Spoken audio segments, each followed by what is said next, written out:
एक अधूरी क्लास हमेशा अधूरी जानकारी देती है, इसलिए क्लास को अंत तक देखें। सभी को नमस्कार, मैं Hemlata Verma HC² Hemlata coaching classes में आप सभी का स्वागत करती हूँ। प्यारे बच्चों, एक इम्पोर्टेंट इन्फॉर्मेशन है हमारे न्यू स्टूडेंट्स के लिए। ध्यान दें, जब भी कोई नया स्टूडेंट हमारे चैनल पर विजिट करता है तो वह कोई भी क्लास को शुरू कर पढ़ना स्टार्ट ना करें। सबसे पहले प्लेलिस्ट में जाएं, वहाँ आपको अलग अलग चैप्टर मिल जाएंगे। हर चैप्टर की अपनी एक प्लेलिस्ट है जिसमें आपको हमेशा पार्ट 1 से पढ़ना स्टार्ट करना है, तभी आप उस टॉपिक को ठीक से समझ पाएंगे। और एटलीस्ट एक बार कमेंट बॉक्स में अपना नाम ज़रूर लिखा करें, जिससे हमें पता हो कि हमारे न्यू स्टूडेंट का नाम क्या है। अब हम अपनी क्लास को आगे बढ़ाते हैं। तो प्यारे बच्चों, हम डाइजेस्टिव सिस्टम ऑफ ह्यूमन यानी कि मनुष्य के पाचन तंत्र को पढ़ रहे हैं, जहां हमने अब तक अपने माउथ यानी कि मुंह, फेरेनिंग्स यानी कि ग्रसनी, ईसोफेगस यानी कि ग्रासनली और स्टमक यानी कि आमाशय को पढ़ लिया है। और आज की इस क्लास में हम स्मॉल इंटेस्टाइन यानी कि छोटी आंत और लार्ज इंटेस्टाइन यानी कि बड़ी आंत को डिस्कस करेंगे।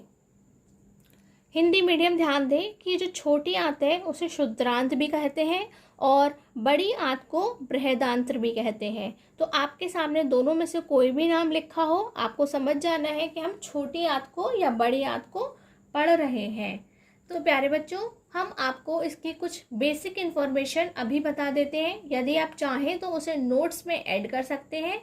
जैसे कि हमारे ये जो स्मॉल इंटेस्टाइन है उसकी लेंथ 6 to 7.5 मीटर होती है, यानी कि ये जो पूरी आपको दिखाई दे रही है ये 6 से 7.5 मीटर लंबी होती है। लेकिन फिर भी हम इसे क्या कहते हैं? स्मॉल इंटेस्टाइन कहते हैं। ये तो काफ़ी लॉन्ग है, फिर भी कहते हैं।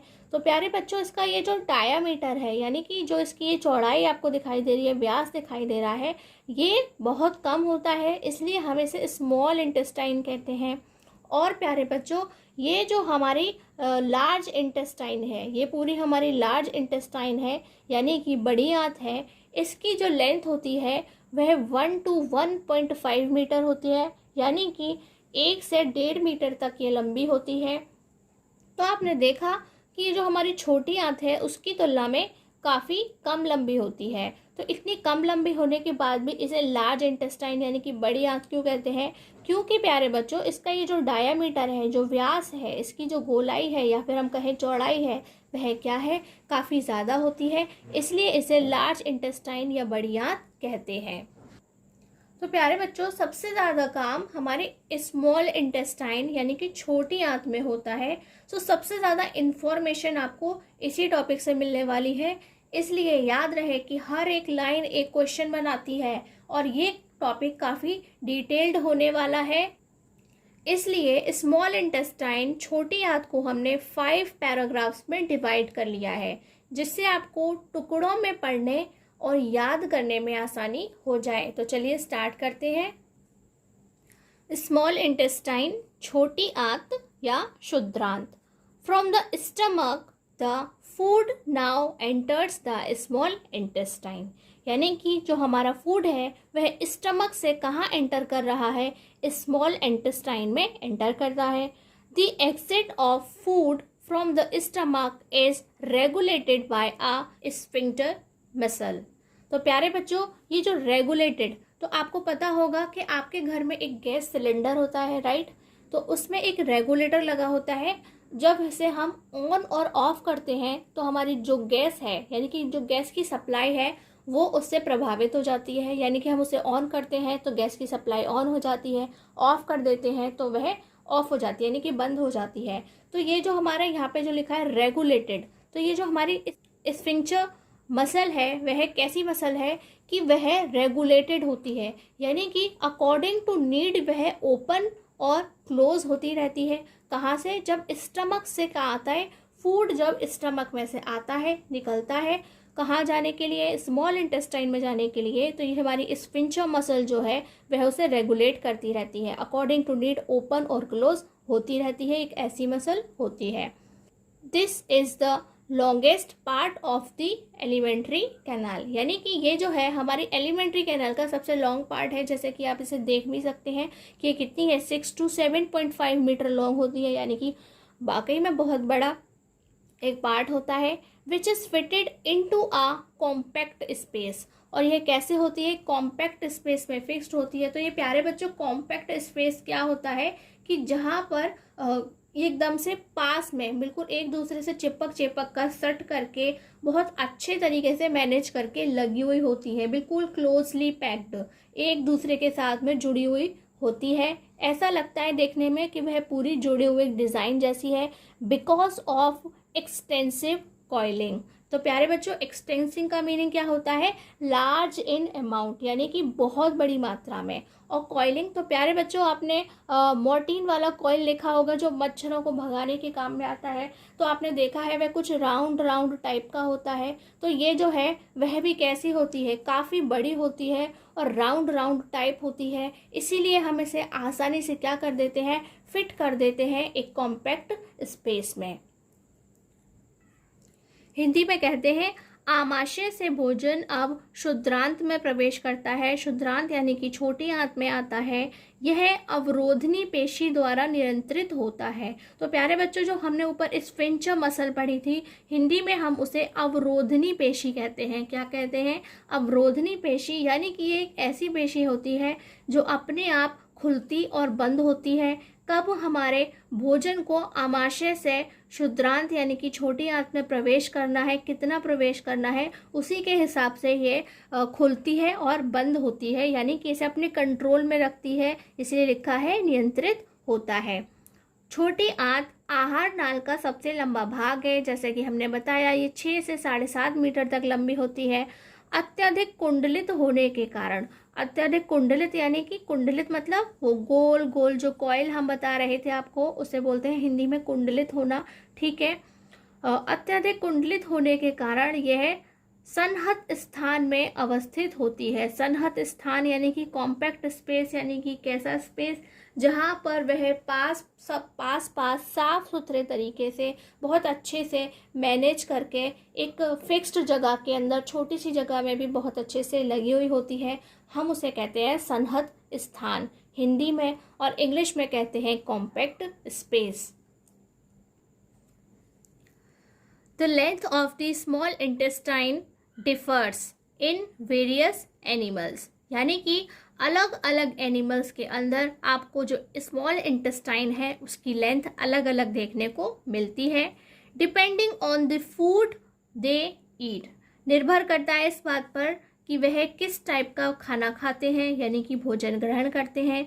Herbivores eating grass need a longer small intestine, यानी कि जितने भी हर्बीवोरस हैं, शाकाहारी होते हैं, जो घास खाते हैं, उनकी जो स्मॉल इंटेस्टाइन है वह कैसी होती है, उन्हें काफ़ी बड़ी स्मॉल इंटेस्टाइन की ज़रूरत होती है, need a longer to allow the cellulose to be digested, यानी कि वहाँ पर सेल्यूलोज को डाइजेस्ट करने के लिए उन्हें स्मॉल इंटेस्टाइन लंबी हो, इसकी ज़रूरत होती है। और प्यारे बच्चों ये जो सेल्यूलोज है वह क्या होता है कि वह एक फाइबर होता है। क्या होता है, प्लांट का फाइबर होता है, रेशा होता है, जिसको जो एनिमल्स होते हैं वह खाते हैं। तो उसे डाइजेस्ट करने के लिए हमें लंबी इंटेस्टाइन की ज़रूरत होती है।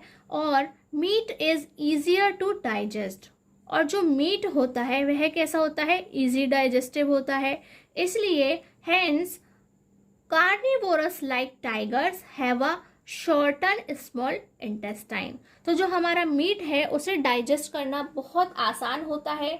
इसलिए वहाँ पर हमें देखने को मिलता है कि जितने भी कार्निवोरस होते हैं, यानी कि जो मीट खाते हैं, नॉन वेजिटेरियन हैं, वह क्या है, उनकी स्मॉल इंटेस्टाइन शॉर्टन होती है, क्योंकि वहाँ पर किसी तरीके का सेल्यूलोज नहीं होता है जिसके डाइजेशन के लिए उन्हें लॉन्ग इंटेस्टाइन की ज़रूरत पड़े। तो वहाँ पर स्मॉल ही होती है, मतलब उसकी जो लेंथ होती है वह बहुत कम होती है। हिंदी में हम कहेंगे विभिन्न जंतुओं में छोटी आंत की लंबाई उनके भोजन के अनुसार अलग अलग होती है, यानी कि छोटी आंत की लंबाई यह बात तय करेगी कि वह व्यक्ति या जो हमारा जंतु है वह क्या खाता है। ठीक है, घास खाने वाले शाकाहारी को सेल्यूलोज पचाने के लिए लंबी छोटी आंत की आवश्यकता होती है, यानी कि एक ऐसी छोटी आंत चाहिए जिसकी लंबाई बहुत ज़्यादा होती है। किसके लिए? घास खाने वाले शाकाहारी के लिए। और मांस का पाचन सरल है, अतः बाघ जैसे मांसाहारी को छोटी आंत छोटी होती है, यानी कि उसको एक छोटी आंत की ज़रूरत होती है। कैसी? जो कि लंबाई में भी छोटी हो। ठीक है, और यहाँ पर एक ऐसी छोटी आंत की ज़रूरत होती है जिसकी लंबाई ज़्यादा हो। तो यह आपसे क्वेश्चन पूछा जा सकता है कि किसकी छोटी आंत अधिक लंबी होती है या कम लंबी होती है और क्यों होती है। तो आपको अच्छे से बताना है कि सेल्यूलोज के पाचन की वजह से हमें लंबी वाली आंत की ज़रूरत होती है, और जब हमें मांसाहारी हो यानी तो वहाँ पर सिर्फ हमें जो छोटी आंत है वह कम लंबाई वाली चाहिए होती है। The small intestine is the site of the complete digestion of carbohydrates, proteins and fats। यानी कि ये जो हमारा स्मॉल इंटेस्टाइन है, यहाँ पर हमारे कार्बोहाइड्रेट, प्रोटीन और फैट का कंप्लीट डाइजेशन होता है, इसी जगह पर होता है। तो प्यारे बच्चों, आपने देखा था कि जब आपने स्टमक में डाइजेशन को देखा था तब वहाँ पे प्रोटीन और जो हमारे फैट्स थे वह डाइजेस्ट हो रहे थे। ये जो हमारा कार्बोहाइड्रेट था वह हमारे माउथ के अंदर से ही डाइजेस्ट होना स्टार्ट हो गया था, लेकिन कहीं पर भी ये पूरी तरह से डाइजेस्ट नहीं हुए थे।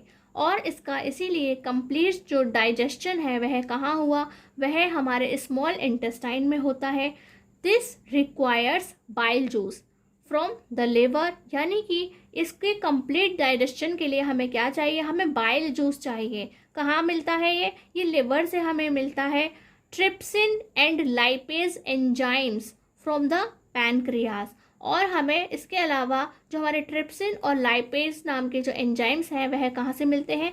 पैनक्रियास में से मिलते हैं। जैसे कि आपने देखा था कि हमारे स्टमक से भी हमें कौन से एंजाइम्स मिल रहे थे? हमें थोड़ा सा लाइपेज भी मिल रहा था, इसके अलावा हमें पेप्सिन मिल रहा था, जो किसका डाइजेशन कर रहा था?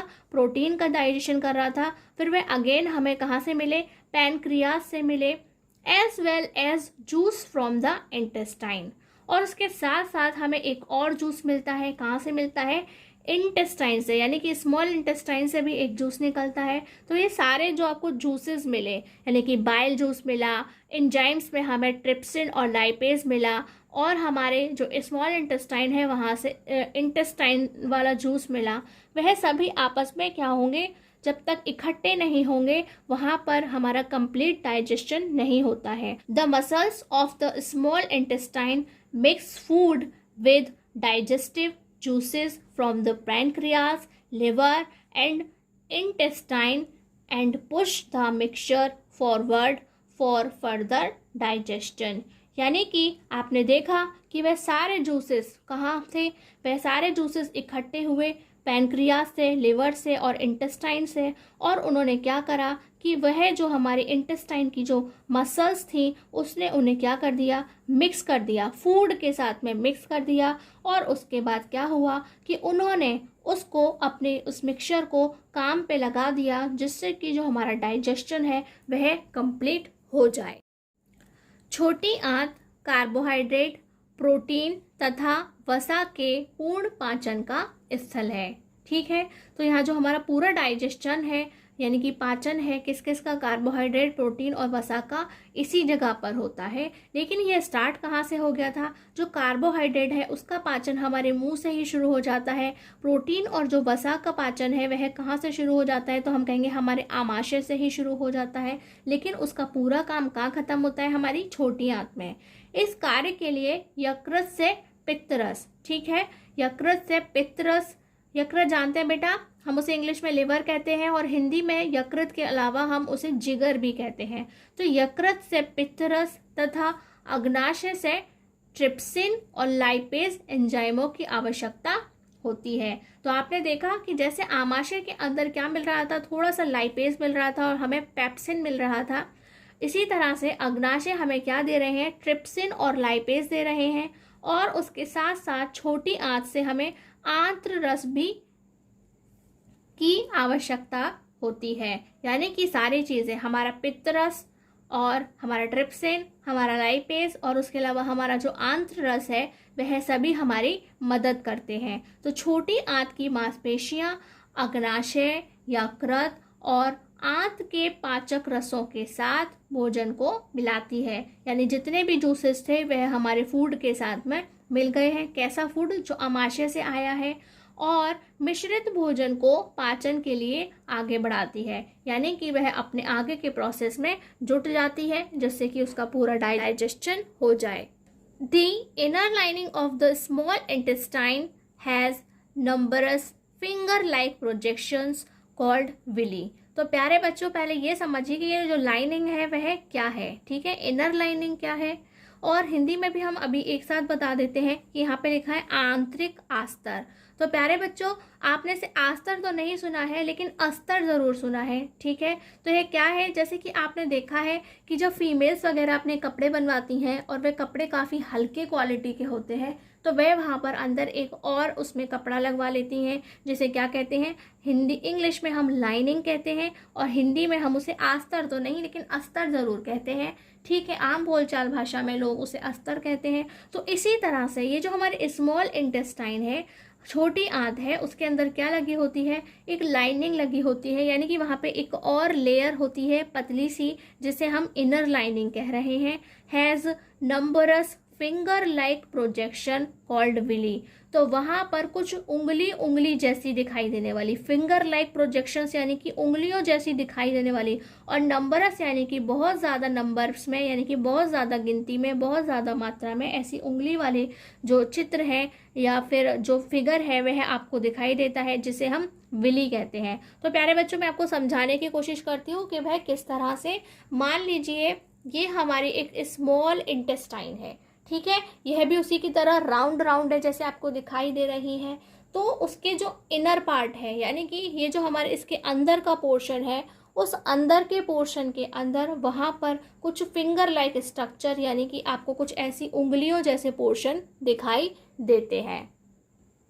और वह पूरे के अंदर, यानी कि जो उसका पूरा राउंड राउंड अंदर का सरफेस है, उसमें अलग अलग एक, दूसरा, तीसरा, चौथा और ढेर सारे फिंगर्स वाले उसको प्रोजेक्शंस दिखाई देते हैं, जिससे ये लगता है कि यहाँ पर कुछ उंगलियों जैसा निकला हुआ है, जिसे हम क्या कह रहे हैं? विली कह रहे हैं। और इसके होने का क्या बेनिफिट है? तो प्यारे बच्चों, वैसे आपको दिखाई दे रहा है कि जो उसका सरफेस है अंदर का, सिर्फ उसकी जो राउंड राउंड आपको स्किन दिख रही है उतना ही होगा, लेकिन अगर उस राउंड राउंड स्किन के अंदर कुछ इस तरह से ढेर सारे फिंगर्स लगे हों, तो वहाँ पे क्या होगा? हर एक फिंगर का अपना एक सरफेस है, यानी कि आप देख सकते हैं कि ये जो हमारी फिंगर है, इसका एक का ही अपना कितना सारा सरफेस है। अगर ये बहुत सारी होंगी तो कितना सारा सरफेस होगा।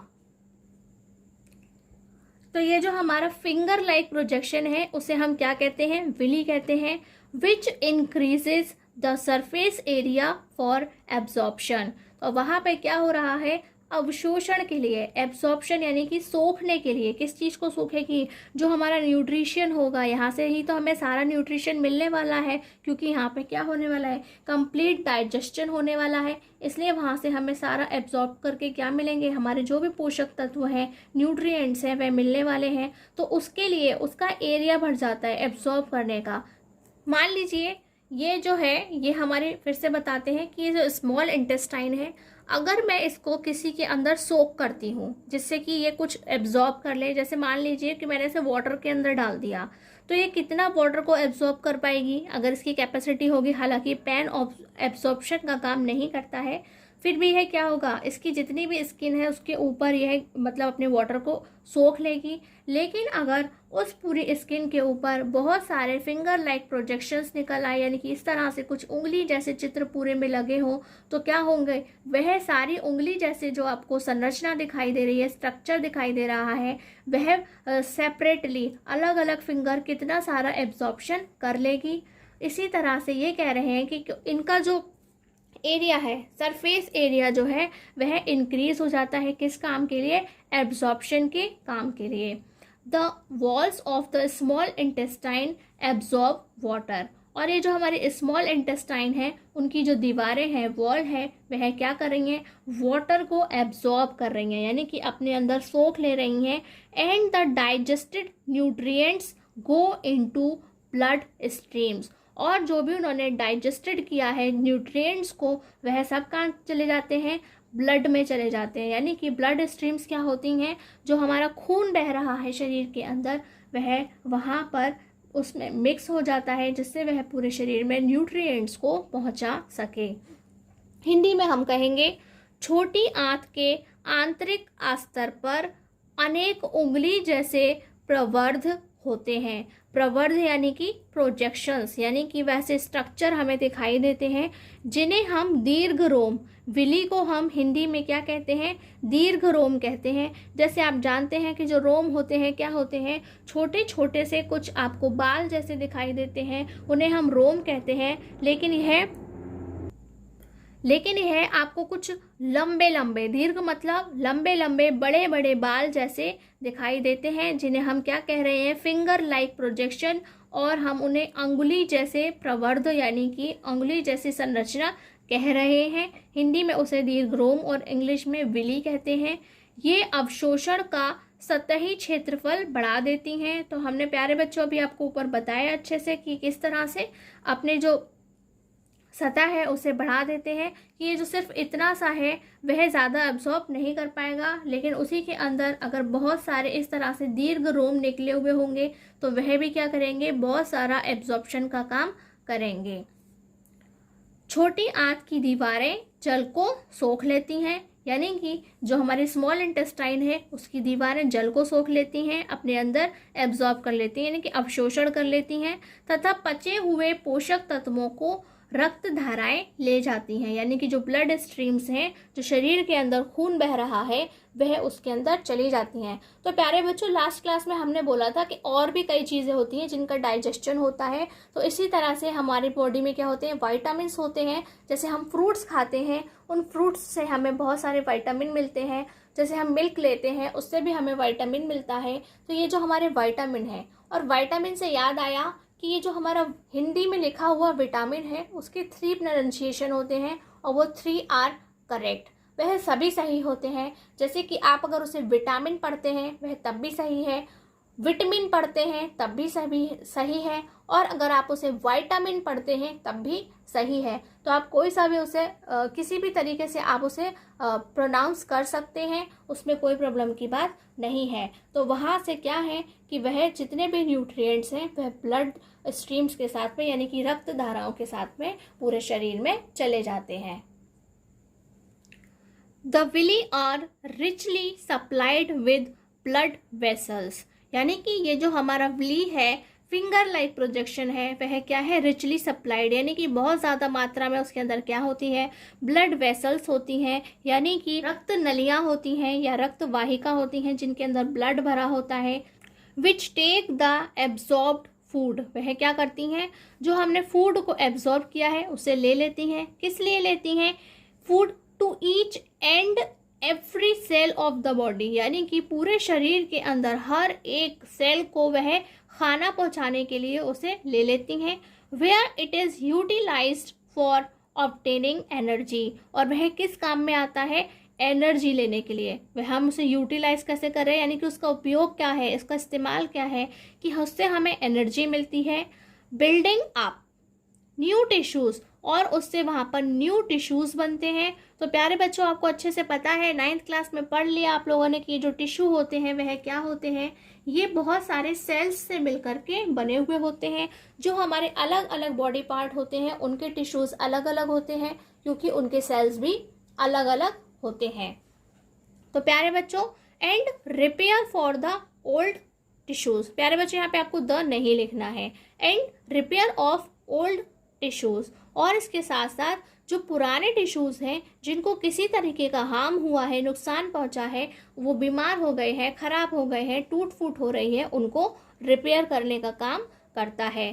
तो जैसे आपने नोटिस किया होगा कि जो आपको कभी कभी चोट लग जाती है और आप उसके लिए कोई ट्रीटमेंट भी नहीं लेते, फिर भी वह ठीक हो जाती है। तो कैसे ठीक हो जाती है? जो हमारे न्यूट्रिएंट्स हैं वह क्या करते हैं, न्यू टिश्यूज़ बनाने का काम कर रहे हैं, और जो टूट फूट हो गई है उसे रिपेयर करने का काम कर रहे हैं। इसीलिए हमारी छोटी मोटी जितनी भी चोट होती हैं वह अपने आप ठीक हो जाती हैं। हिंदी में कहेंगे, दीर्घ रोम में रुधिर वाहिकाओं की बहुतायात होती है। दीर्घ रोम यानी कि विली, रुधिर वाहिकाएं यानी कि ब्लड वेसल्स, जिनके अंदर खून बहता है। बहुतायात का मतलब क्या है? बहुत अधिक मात्रा में होती हैं। क्या होती हैं? बहुत अधिक मात्रा में होती हैं, जो भोजन को अवशोषित करके शरीर की प्रत्येक कोशिका तक पहुंचाते हैं। ठीक है, वह क्या कर रहे हैं? भोजन को सोख रहे हैं अपने अंदर और शरीर की एक एक कोशिका तक पहुंचा रहे हैं। कौन पहुंचा रहे हैं? ये जो हमारे दीर्घ रोम है उनके अंदर जो रुधिर वाहिकाएं हैं वह इस काम को कर रही हैं। यहाँ इसका उपयोग ऊर्जा प्राप्त करने, नए ऊतकों के निर्माण और पुराने ऊतकों की मरम्मत में होता है। ठीक है, तो हमारे शरीर को जो एनर्जी मिल रही है जिससे हम अपने सारे काम सुचारू रूप से करते हैं, वो वाली हमें ऊर्जा मिल रही है, और उसके साथ हमारे क्या हो रहे हैं? नए ऊतक। तो प्यारे बच्चों, हर पल हमारे शरीर के अंदर बहुत सारे जो सेल्स होते हैं वह मर रहे होते हैं और बहुत सारे जिंदा हो रहे होते हैं, और उन्हीं से क्या बनते हैं? उन्हीं हमारी कोशिकाओं से ऊतकों का निर्माण होता है। और जो हमारी टूट फूट है यानी कि जो छोटी मोटी चोट है वह हमारे इन पुराने ऊतकों की मरम्मत में ठीक हो जाती है। यानी कि जो हमारे पुराने ऊतक हैं उनके अंदर जो भी कोई समस्या होती है वह उसकी मरम्मत करके ठीक कर देता है। तो प्यारे बच्चों, इस तरह से ये जो हमारा स्मॉल इंटेस्टाइन था काफ़ी लॉन्ग रहा पढ़ने में, लेकिन काफ़ी इम्पॉर्टेंट भी है और बहुत सारी जानकारी आपको यहाँ से मिली है। तो हमारी बॉडी के अंदर जो फंक्शंस हैं वह कैसे वर्क करते हैं वो भी आपको काफ़ी अच्छे से पता चला है। और अब हमारा लास्ट टॉपिक यहाँ बचा है लार्ज इंटेस्टाइन, यानी कि बड़ी आंत या फिर बृहदांत्र इसे कहा जाता है। The unabsorbed food is sent into the large intestine, यानी कि वह फूड जो ऑब्जर्व्ड नहीं हुआ बॉडी के अंदर, स्मॉल इंटेस्टाइन के अंदर, उसे कहाँ भेज दिया जाता है? सेंट मतलब भेज देना। तो वह कहाँ भेज दिया जाता है? लार्ज इंटेस्टाइन में भेज दिया जाता है। Where its wall absorb more water from this material, और वहाँ से क्या होता है कि यहाँ पर आते ही और ज़्यादा वाटर, यानी कि वाटर का एब्जॉर्प्शन तो वहाँ पर भी हुआ था लेकिन यहाँ पर दोबारा से होता है कि कितना और निकाला जा सकता है वह उसे यहाँ पे एब्जॉर्ब करते हैं। और इसके साथ साथ प्यारे बच्चों, आपको याद रखना है एडिशनल इन्फॉर्मेशन के अंदर कि जो हमारे मेडिसिन हम खाते हैं उनका भी जो एब्जॉर्प्शन होता है वह कहाँ होता है, उसका जो कंप्लीट डाइजेशन होता है वह कहाँ होता है? हमारे लार्ज इंटेस्टाइन यानी कि बड़ी आंत में, बृहदांत्र में होता है। इसके अलावा जो मिनरल्स होते हैं वह भी यहीं पर डाइजेस्ट होते हैं। The rest of the material is removed from the body, और जो कुछ बचा हुआ था वह क्या हो जाता है? हमारी बॉडी से रिमूव्ड कर दिया जाता है वाया दी एनस, और वह एनस के थ्रू हमारी बॉडी से निकल जाता है। The exit of this waste material is regulated by the anal sphincter. तो प्यारे बच्चों, हमने आपको बताया था रेगुलेटेड करने का मीनिंग क्या होता है कि उसके पास में ये पावर है कि वह कब क्लोज होगी कब ओपन होगी, वह इस प्रकार की एक मसल होती है। तो ये जो हमारी एनल स्फिंक्टर है वह भी इसी तरह की एक मसल है जो कि रेगुलेटेड होती है, उसे कब खुलना है कब बंद होना है, यानी कि उसे वेस्ट मटेरियल को कब बाहर निकालना है और कब नहीं निकालना है वह खुद तय करती है। जैसे कि आपको पता है, आपको फ्रेश होने के लिए पेट में दर्द होता है, तो जब वह पेट में दर्द होता है तब जो हमारी एनल स्फिंक्टर है वह ओपन हो जाती है, अदरवाइज वह क्लोज रहती है। हिंदी में कहते हैं बिना पचा भोजन, यानी कि जिसका पाचन अब होना ही नहीं है। ठीक है, बिना पचा से मतलब है जिसका डाइजेशन होना ही नहीं है, बृहदांत्र में भेज दिया जाता है, यानी कि बड़ी आंत में भेज दिया जाता है, जहां बड़ी आंत इस पदार्थ में से जल का अवशोषण कर लेती है। यानी कि वहां से पहले भी पानी का अवशोषण, जल का अवशोषण छोटी आंत में हुआ था, लेकिन यहाँ पर दोबारा से होता है। शेष पदार्थ को गुदा द्वारा शरीर के बाहर कर दिया जाता है, यानी कि जो वेस्ट मटेरियल है हम उसे बाहर गुदा के रास्ते से निकाल देते हैं। इस वर्ज्य पदार्थ को, वर्ज्य पदार्थ यानी कि वेस्ट मटेरियल जिससे हमारी बॉडी को, जिसकी हमारी बॉडी को कोई ज़रूरत नहीं होती है, को गुदा अवरोधनी पेशी, तो हमने आपको बताया था कि जो अवरोधनी पेशी होती हैं वे कैसी होती हैं, जो अपने हिसाब से तय करती हैं कब उन्हें खुलना है, कब उन्हें बंद होना है, द्वारा नियंत्रित किया जाता है। तो आपको पता है कि जब आपको अपनी बॉडी से वेस्ट मटेरियल को बाहर निकालना होता है तो आपके पेट में दर्द होता है, तो वह खुल जाती है और वह अदरवाइज बंद रहती है। तो प्यारे बच्चों, इस तरह से आपने देखा कि हमने अपना पूरा डाइजेस्टिव सिस्टम ऑफ ह्यूमन यानी कि मनुष्य के पाचन तंत्र को स्टेप बाय स्टेप बहुत अच्छे से पढ़ लिया है और आपको इसे बहुत अच्छे से तैयार करना है। आप इसे मॉर्निंग टाइप में पढ़ें और अच्छे से रिवाइज करें, क्योंकि सिर्फ नोट्स लिखने से काम नहीं चलेगा। आपको इसे बार बार रिवाइज करते रहना होगा और लिख लिख कर प्रैक्टिस करनी होगी। तो प्यारे बच्चों, कई बार सिर्फ बोलने से यानी कि बार बार रीड आउट करने से चीज़ें हमें उतने अच्छे से याद नहीं होती हैं। तो आपने उसे कितने अच्छे से याद कर लिया है, इसको टेस्ट करने के लिए आप खुद से ही लिखना स्टार्ट किया करिए। तब आपको पता चलेगा कि उस मोमेंट पर जब आपको लिख करके दिखाना है, यानी कि लिख करके चेक करना है, तो आप उसे कितना याद रख पाए हैं, कौन कौन से पॉइंट्स थे जिन्हें आप लिखना भूल गए हैं। तो इस तरह से आप अपनी गलतियों में सुधार कर सकते हैं। तो अपने दिन का एक पोर्शन ऐसा बचा करके रखा करिए जहां आप अपने आप से लिख लिख करके प्रैक्टिस करें कि आपको कितनी चीज़ें याद हैं और कितनी चीज़ें याद नहीं हैं, क्योंकि उस पर काम करना बहुत ज़रूरी है। बहुत सारे बच्चे बहुत इंटेलिजेंट होते हैं, उनके पास हर सवाल का जवाब होता है, उन्हें जो सिखा दिया जाए उन्हें पता होता है, लेकिन जब लिखने का मौका आता है तो वह ठीक से लिख ही नहीं पाते हैं, अपनी बात को एक्सप्लेन ही नहीं कर पाते हैं। और जब एक्सप्लेन ही नहीं करेंगे तो एग्जाम्स में मार्क्स कहाँ से आएंगे, बोर्ड एग्जाम्स में आपका रिजल्ट कहाँ दिखाई देगा। और जब रिजल्ट दिखाई नहीं देगा तो सब आपसे यही कहेंगे कि आपने ठीक से पढ़ाई की ही नहीं थी। यानी कि आप साल भर क्लास में हीरो बनने के बाद भी ज़ीरो बन जाएंगे एग्ज़ाम टाइम में। तो आपको सिर्फ अपनी क्लास के अंदर हीरो नहीं बनना है, आपको एग्जाम्स में आपके मार्क्स से भी पता होना चाहिए कि आप हीरो हैं या फिर आप हीरोइन हैं। तो प्यारे बच्चों, यदि आपको इस दौरान कुछ भी समझ नहीं आया हो, क्लास में किसी भी चीज़ में कोई कन्फ्यूजन रह गया है, तो आप कमेंट बॉक्स में पूछ सकते हैं। प्यारे बच्चों, एक कमेंट ज़रूर लिखा करो। आपको कुछ समझ में नहीं आता है तो वही पूछ लिया करो, समझ में आ गया है तो बताया करो कि हाँ हमें समझ में आ गया है, जिससे हमें इस बात की तसल्ली रहे कि बच्चे पढ़ रहे हैं और उन्हें समझ में आ रहा है। Please keep in your mind कि आज हमने आपसे कमेंट के टॉपिक पर क्या कहा है, और ये क्लास आपको अच्छी लगी हो तो प्लीज़ इसे लाइक, कमेंट और शेयर करना बिल्कुल ना भूलें। और अगर अभी तक आपने चैनल को सब्सक्राइब नहीं किया है तो आज ही सब्सक्राइब करें, नोटिफिकेशन बेल को ऑन ज़रूर करें। आज की क्लास में बस इतना ही। नमस्कार, धन्यवाद।